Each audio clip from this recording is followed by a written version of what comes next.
Hello friends, ಎಲ್ಲರಿಗೂ ನಮಸ್ಕಾರ. ವೇದಾ vlogs ಇನ್ ಕನ್ನಡಕ್ಕೆ ಸ್ವಾಗತ. ಕೇವಲ 6 ನಿಮಿಷದಲ್ಲಿ ಪರ್ಫೆಕ್ಟ್ ಆಗಿ ಯಾವ ರೀತಿ ಫಾಲ್ನ ಹಾಕೋದು ಅನ್ನೋದ ತಿಳಿಸ್ಕೊಡ್ತೀನಿ, ಬನ್ನಿ ಫ್ರೆಂಡ್ಸ್. ಫಾಲ್ ಹಾಕ್ಬೇಕು ಅನ್ಕೊಂಡಿರೋ ಸೀರೆಗೆ ಪರ್ಫೆಕ್ಟ್ ಆಗಿ ಫಾಲು ಮತ್ತೆ ದಾರ ಮ್ಯಾಚ್ ಆಗೋ ರೀತಿ ತಗೋಬೇಕು. ತಗೊಂಡ ನಂತರ ಪಲ್ಲು ಸೈಡ್ ಬಿಟ್ಟು ಬ್ಯಾಕ್ ಸೈಡ್ ಇಂದ ಒಂದು 17 ಇಂಚು ಬಿಟ್ಟು ಫಾಲ್ ಹಾಕಕ್ಕೆ ಸ್ಟಾರ್ಟ್ ಮಾಡಬೇಕು. ಯಾವ ರೀತಿ ಫಾಲ್ ಹಾಕೋದು ಅಂತ ಸುಲಭವಾಗಿ ತಿಳಿಸ್ಕೊಡ್ತೀನಿ, ಬನ್ನಿ ಫ್ರೆಂಡ್ಸ್. ಫಾಲ್ ಎಡ್ಜು ಯಾವಾಗ್ಲೂ ಕರೆಕ್ಟ್ ಆಗಿರಲ್ಲ, ಅದನ್ನ ಸಮಕ್ಕೆ ಕಟ್ ಮಾಡಿ ಇಟ್ಕೋಬೇಕು. ಕಟ್ ಮಾಡ್ಕೊಂಡ ನಂತರ ಅದನ್ನ ಫಾಲ್ನ ಅರ್ಧ ಇಂಚ್ ಮಡಚಿ ನಾವು ಎಲ್ಲಿ 17 ಇಂಚ್ನ ಗೆರೆ ಮಾಡ್ಕೊಂಡಿದ್ವಿ ಅಲ್ಲಿಗೆ ಫಾಲ್ನ ಇಟ್ಟು ಸ್ಟಿಚ್ ಹಾಕೋಕ್ಕೆ ಸ್ಟಾರ್ಟ್ ಮಾಡಬೇಕು. ನೀವು ಯಾರಾದರೂ ಮೊದಲು ಸಲ ಫಾಲ್ನ ಹಾಕ್ತಾ ಇದ್ದೀರಿ ಅಂದರೆ ಆ ಕಡೆ ಈ ಕಡೆ ಎರಡನ್ನ ಮೊದಲು ಹೊಲ್ಕೊಬಿಡಿ. ಒಂದು ಅರ್ಧ ಇಂಚು ಮಡ್ಚ್ಕೊಂಡು ಆವಾಗ ನಿಮ್ಗೆ ಇನ್ನೂ ಸುಲಭ ಆಗುತ್ತೆ, ಏರುಪೇರು ಬರಲ್ಲ. ನನ್ಗೆ ಹಾಕಿ ಅಭ್ಯಾಸ ಇರೋದ್ರಿಂದ ಅಲ್ಲೇ ಮಡ್ಚ್ಕೊಂಡು ಹೊಲ್ಕೊತಾ ಇದ್ದೀನಿ. ಮೊದಲು ಹಾಕ್ಬೇಕಾದ್ರೆ ಹೊಲಿಗೆನ ರಫ್ ಮಾಡ್ಕೋಬೇಕು, ಇಲ್ಲಾಂದರೆ ಹೊಲಿಗೆ ಬಿಚ್ಚೋಗುತ್ತೆ.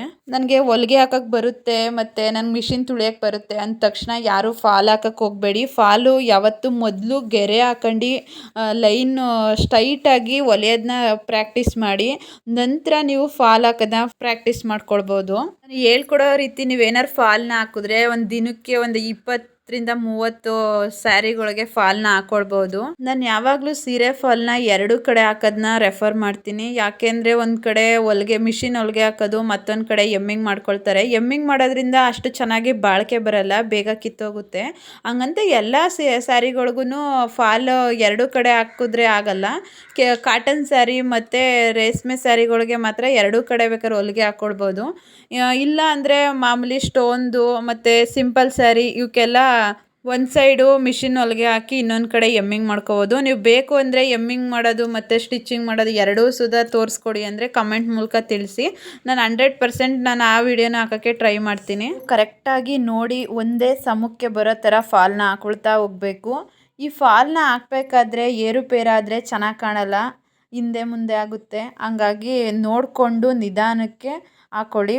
ನೀವು ಸೀರೆಗೆ ಫಾಲ್ನ ಹಾಕಬೇಕಾದ್ರೆ ನೋಡಿ ಹಾಕ್ಕೊಳ್ಬೇಕು, ಯಾಕೆಂದರೆ ಸೀರೆ ಉಲ್ಟಾ ಹಾಕ್ಕೊಳ್ಬೇಕು.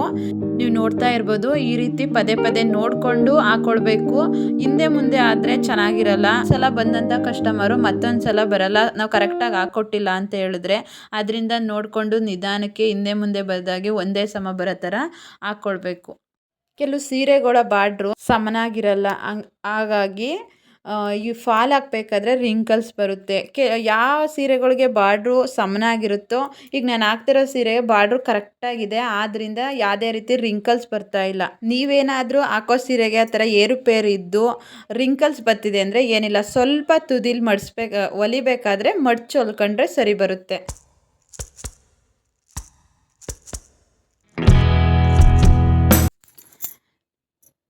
ಈ ಥರನೂ ಹೊಲ್ಕೊಂಡು ಈಗ ಎಡ್ಜ್ಗೆ ಸ್ವಲ್ಪ ಒಂದು ಅರ್ಧ ಇಂಚು ಮಡಚಿ ಹೊಲ್ಕೋಬೇಕು, ಅಲ್ಲಿ ರಫ್ ಮಾಡ್ಕೋಬೇಕು.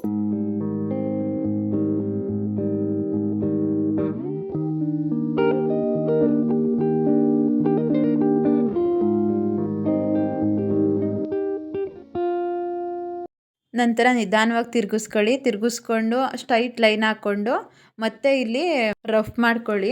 ಕೆಲವು ಸ್ಯಾರಿಗಳಿಗೆ ಬಾರ್ಡ್ರು ಚಿಕ್ಕದಿರುತ್ತೆ, ಅಂಥವರು ಆ ಸ್ಯಾರಿ ಯಾವ ಕಲರ್ ಇರೋ ದಾರನ ಹಾಕ್ಕೊಂಡು ಫಾಲ್ನ ಹಾಕ್ಕೊಳ್ಬೇಕಾಗುತ್ತೆ. ನಾನು ಹಾಕ್ತಾ ಇರೋಂಥ ಸ್ಯಾರಿ ಬಾರ್ಡ್ರು ದೊಡ್ಡದಾಗಿದೆ, ನಾನು ನೋಡ್ತಾ ಇರ್ಬೋದು ನೀವು. ಫಾಲ್ಗಿಂತ ಇನ್ನೂ ಬಾರ್ಡ್ರು ಮೇಲೆ ಉಳ್ಕೋತಾ ಇದೆ, ಆದ್ದರಿಂದ ನಾನು ಅದೇ ಕಲರ್ ದಾರದಲ್ಲಿ ಹಾಕ್ತಾ ಇದ್ದೀನಿ. ಈಗ ಒಂದೇ ಸಮಕ್ಕೆ ಹಾಕ್ಕೊಂಡು ಬರ್ತಾ ಇದ್ದೀನಿ ನೋಡಿ. ಈ ಥರ ಸ್ಟ್ರೈಟಾಗಿ ಹಾಕ್ಕೊಂಡು ಬರಬೇಕು, ಅಲ್ಲಲ್ಲೇ ಸರಿ ಮಾಡ್ಕೊತಾ ಇರಬೇಕು ನೋಡಿ. ಈ ಥರ ಯಾರೆಲ್ಲ ಫಸ್ಟ್ ಟೈಮ್ ನನ್ನ ವೀಡಿಯೋನ ನೋಡ್ತಾ ಇದ್ದೀರಾ, ಪ್ಲೀಸ್ ಸಬ್ಸ್ಕ್ರೈಬ್ ಆಗಿ, ಲೈಕ್ ಮಾಡಿ, ಫ್ರೆಂಡ್ಸ್ ಫ್ಯಾಮಿಲಿಗೆಲ್ಲ ಶೇರ್ ಮಾಡಿ.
ನೋಡಿ ಈ ರೀತಿ ಗಂಟ ಹೊಲ್ದು ಮತ್ತೆ ತಿರುಗಿಸ್ಕೊಂಡು ರಫ್ ಮಾಡಿಕೊಂಡ್ರೆ ಮುಗಿಯುತ್ತೆ. ನೋಡ್ತಾ ಇರ್ಬೋದು ನೀವು ಎಷ್ಟು ಚೆನ್ನಾಗಿ ಒಂದೇ ಸಮಕ್ಕೆ ಬಂದಿದೆ ಅಂತ. ಈ ಬಿಡೋ ಅಂಥ ದಾರಗಳನ್ನ ಬಿಡದಂತೆ ನೀಟಾಗಿ ಕಟ್ ಮಾಡ್ಕೋಬೇಕು. ಅಲ್ಲಲ್ಲೇ ದಾರ ಬಿಟ್ಟರೆ ಚೆನ್ನಾಗಿ ಬರಲ್ಲ. ನೋಡಿ ಎಷ್ಟು ಚೆನ್ನಾಗಿ ಒಂದೇ ಸಮಕ್ಕೆ ಬಂದಿದೆ ಅಂತ.